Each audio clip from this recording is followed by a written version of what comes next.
ರೂಮಲ್ಲಿ highest salary ತಗೋತಾ ಇರೋ ಪರ್ಸನ್ ಆಲ್ವೇಸ್ ಸ್ಮಾರ್ಟೆಸ್ಟ್ ಆಗಿರಲ್ಲ.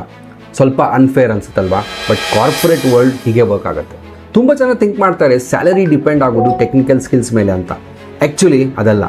ಕಂಪ್ನೀಸ್ ನಾಲೆಜ್ಗೆ ಮಾತ್ರ ಸ್ಯಾಲ್ರಿ ಕೊಡೋಲ್ಲ, ಇಂಪ್ಯಾಕ್ಟ್ಗೆ ಸ್ಯಾಲ್ರಿ ಕೊಡ್ತಾರೆ. ಥಿಂಕ್ ಮಾಡಿ, ಇಬ್ಬರು ಎಂಪ್ಲಾಯೀಸ್ ಇರ್ತಾರೆ, same skills, same experience, same technical knowledge, ಆದರೂ ಒಬ್ಬ ಜಾಸ್ತಿ ಅರ್ನ್ ಮಾಡ್ತಾನೆ, ಇನ್ನೊಬ್ಬನು ಕಡಿಮೆ. ಬಟ್ ಯಾಕಂದರೆ ಅವನಿಗೆ ಗೊತ್ತಿರೋದು ಕ್ಲಿಯರ್ ಕಮ್ಯುನಿಕೇಷನ್, ಇನ್ಫ್ಲುಯೆನ್ಸ್ ಹೆಂಗೆ ಮಾಡೋದು, ಬಿಸ್ನೆಸ್ ಪ್ರಾಬ್ಲಮ್ಸ್ನ ಹೇಗೆ ಸಾಲ್ವ್ ಮಾಡೋದು ಕ್ವಿಕ್ಲಿ, ಹಾಗೂ ನಮ್ಮ ವರ್ಕ್ನ ವಿಸಿಬಿಲಿಟಿ ತೋರಿಸೋದು. ರೈಟ್?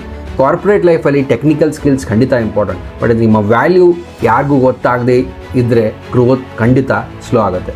ಅದಕ್ಕೆ ಹೈಯೆಸ್ಟ್ ಪೇಯ್ಡ್ ಪ್ರೊಫೆಷನಲ್ ಜನರಲಿ ಏನೇನಿರುತ್ತಪ್ಪ ಅವರಲ್ಲಿ ಅಂದರೆ ಸ್ಕಿಲ್ಸ್, ಕಮ್ಯುನಿಕೇಷನ್, ವಿಸಿಬಿಲಿಟಿ ಹಾಗೂ ಬಿಸ್ನೆಸ್ ಇಂಪ್ಯಾಕ್ಟ್. ನೀವು ಕೂಡ ಅಪ್ಸ್ಕಿಲ್ ಆಗಿ ಡೇಟಾ ಇಂಜಿನಿಯರಿಂಗ್ ಕಲಿಬೇಕಂದ್ರೆ ನಮ್ಮ next data engineering batch join ಆಗಿ ನಿಮ್ದು ಯಾವುದೇ ಬ್ಯಾಕ್ಗ್ರೌಂಡ್ ಇರಲಿ, ಟೆಸ್ಟಿಂಗ್, ಸಪೋರ್ಟ್, ಡೆವಲಪ್ಮೆಂಟ್, ನಾವು ನಿಮ್ಗೆ ಅಪ್ಸ್ಕಿಲ್ ಮಾಡೋಕ್ಕೆ ಹೆಲ್ಪ್ ಮಾಡಿ ಅಪ್ ಟು 100% ಹೈಕ್ ಪಡೆಯೋಕ್ಕೆ ಹೆಲ್ಪ್ ಕೂಡ ಮಾಡ್ತೀವಿ.